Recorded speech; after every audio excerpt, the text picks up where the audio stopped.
La voz de los protagonistas. Contacto telefónico.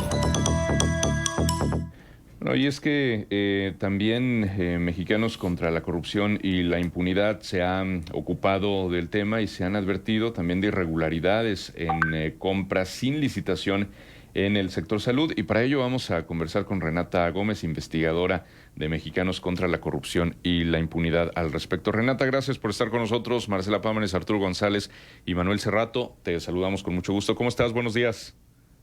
Hola, buenos días, muy bien, muchas gracias. Gracias por la invitación. Gracias, Renata. Pues encantados de conversar, sobre todo de este asunto que es sumamente preocupante. ¿Cuáles serían las principales irregularidades en estas compras sin licitación en el sector salud y sobre todo de qué tipo de insumos o de equipamiento son estas compras que ustedes señalan en su investigación? Bueno, pues creo que empezaría por decir que dentro de las irregularidades hay dos como grandes problemas que hemos encontrado. Nada más dar un poquito de contexto a la audiencia y por supuesto también a ustedes. Esta es una investigación que nosotros hacemos trimestralmente. En este caso analizamos los contratos de la Administración Pública Federal para el primer semestre de 2023. Entonces, dentro de estos dos grandes problemas, el primero en torno a la transparencia y el segundo, como bien ya decían, en torno a irregularidades. Dentro del tema de transparencia hemos encontrado, por ejemplo, que pues hay información que está mal clasificada, documentación que está incompleta en los contratos y o distintos vacíos de información. ¿Y a qué me refiero, por ejemplo, con estos vacíos de información? Que pues, debería de ser transparencia para cada una de las contrataciones que hace el gobierno. Por ejemplo, en este primer semestre encontramos 362 contratos donde no conocemos ni un documento del proceso de compra. Es decir, no podemos revisar el contrato, no podemos revisar alguna cotización, investigación de mercado, si fue una licitación, la junta de aclaración, la propuesta de la presentación y apertura de propuestas. Y estos contratos suman más de 2,000 millones de pesos. Es decir, hay contratos por 2,000 millones de pesos donde no podemos conocer ni un documento de cada una de las contrataciones. Y perdón. Sí, sí. Por ejemplo, en el tema de las adjudicaciones directas que se abusa de ello, se ha abusado de ello.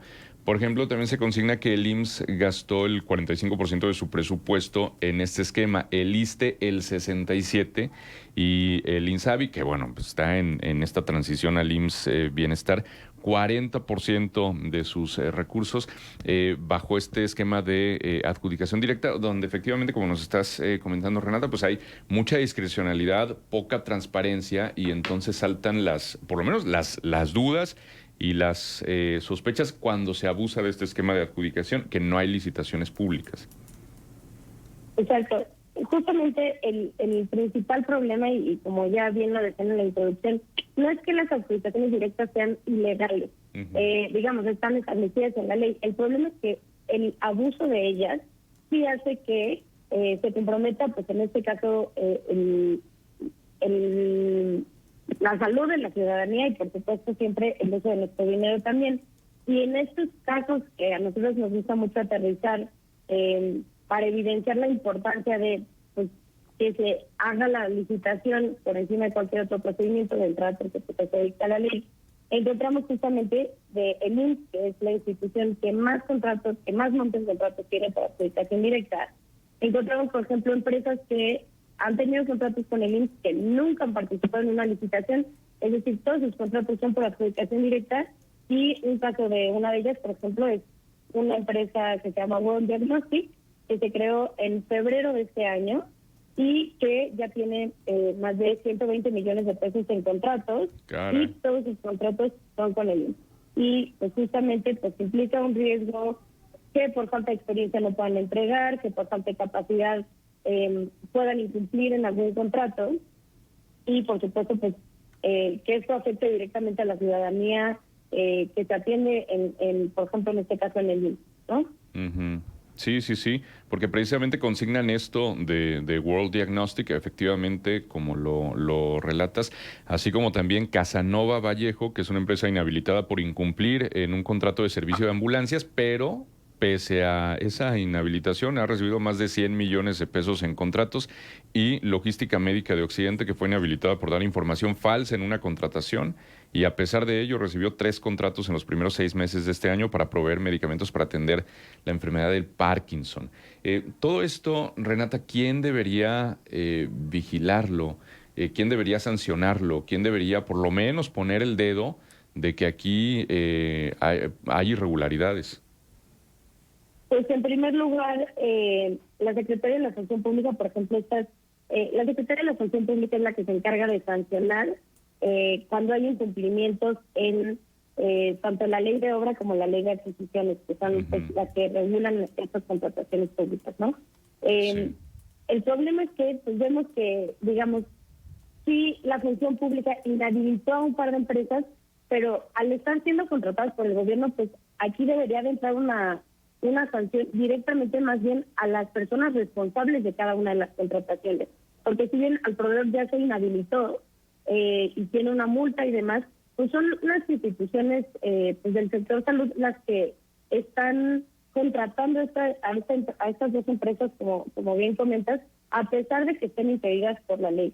Entonces aquí principalmente es la Secretaría de la Función Pública, pero también hay una parte de responsabilidad de Hacienda, que es quien está encargada de la plataforma de Campanex, que es donde se publican todas las convocatorias y donde además pues ahí podemos consultar la información de todos los contratos. Pero bueno, aquí sí el principal llamado de atención es en la Secretaría de la Función Pública, y también hay una parte importante que sí me gustaría mencionar, que tiene que ver con que debe de haber mecanismos de seguimiento de los contratos también al interior de las instituciones, es decir, con los órganos internos de control, un monitoreo, digamos, como centralizado en cada una de las dependencias del gobierno federal, para que no pase esto donde le dan la vuelta a la ley y pues, en una empresa o varias empresas que deberían de estar inhabilitadas, pues siguen recibiendo contratos. Renata, buen día. Te saluda Marcela Pámanes, escuchándote y además teniendo muy fresco el caso de la empresa que daba mantenimiento a los ascensores de una de las clínicas allá en Quintana Roo. La pregunta es, ante una situación como la que se presentó, ¿debe haber una recesión de contrato? ¿Debería de cancelarse el contrato? ¿Debería de ponerse en una lista negra esa empresa y no otorgarle más contratos? O ya pasaron las cosas y ni modo, ya pasaron y seguir en lo que están. Es decir, que esta gente siga prestando estos servicios. No, pues justamente ese es uno de los principales temas en las contrataciones. Siempre hay, tal cual en los documentos de los contratos, sí hay una cláusula que habla de la rescisión del contrato, y eso sí puede implicar que, digamos, como que se cancele el contrato y que se haga una nueva contratación a otra empresa. Aquí yo me imagino, pero pues creo que todavía no, bueno, más bien creo que ya está sancionada esa empresa, pero pues lo que tendría que hacer es que para adelante se haga una revisión de todos los contratos que tenga esa empresa con el IMSS o con cualquier institución de mantenimiento preventivo y correctivo de elevadores, para que justamente se analice si hay, digamos, un riesgo adicional en cada uno de los casos que implicaría, por ejemplo, una rescisión del contrato. Que en este caso que mencionas, pues sí se habían hecho, digamos, denuncias, había tenido muchas fallas eso. Entonces, lo que le corresponde también a las autoridades, y es parte de las obligaciones de los contratos, es mantener, digamos, al tanto el cómo se está registrando o cómo se está reportando las fallas y cómo está también reaccionando, digamos, el proveedor, que sería la empresa, digamos, encargada de solucionar los problemas que encuentren en estas instituciones. Entonces aquí creo que sí tiene que entrar, digamos, en esta lista de empresas impedidas, porque justamente eso es lo que hace la Secretaría de la Función Pública cada vez que hay un incumplimiento de un contrato, es decir, si no se le dio el mantenimiento que necesitaba tener, implica una multa y la sanción que también implica inhabilitación. ¿Se ha avanzado en el tema de las compras consolidadas dentro del Instituto Mexicano del Seguro Social y si estas pues también requieren las licitaciones respectivas? Y luego es que me parece que las instituciones de seguridad pública son grandes monstruos, no sé cuáles son los niveles de compra que hacen de medicamentos, de insumos hospitalarios, etcétera. ¿Quién revisa que cada una de las compras realmente esté en las condiciones en las que se ofrecieron al momento de concretar la negociación? Pues aquí, en la parte de la primera pregunta, en torno a las compras consolidadas, en esta ocasión no lo pusimos dentro de la investigación, pero lo que vimos en este primer semestre es que las compras consolidadas, digamos, han ido aumentando. Este año ha sido de los porcentajes más altos que han habido compras consolidadas frente a años anteriores, pero de lo principal que encontramos también es, por ejemplo, que la mayoría de las compras consolidadas fueron a través del INSABI. Entonces, en ese sentido, pues, también hace un par de meses que hicimos la entrega trimestral correspondiente a los primeros 3 meses del año, mencionamos que pues implica un riesgo porque el INSABI, pues, digamos, ahorita ya no está. ¿Y qué va a pasar con esas compras? Y esa es una respuesta que no hemos recibido por parte de las autoridades, en el sentido de que hicieron compras consolidadas e incluso contratos plurianuales, es decir, exceden un ejercicio fiscal, digamos, por ejemplo, que acaban en 2024. Nos quedan 10 segunditos, Renata. Sí, para terminar la idea, por favor. ¿Cómo, perdón? No, que nos quedaban 10 segunditos para terminar la idea, pero nos viene ya el corte. Sí, te agradecemos muchísimo la conversación, Renata. Hasta luego. Bueno, invitamos a la gente a que lea desde el portal de Mexicanos contra la Corrupción y la Impunidad. Regresamos enseguida. Salvando vidas. El Ayuntamiento de Gómez Palacio recomienda.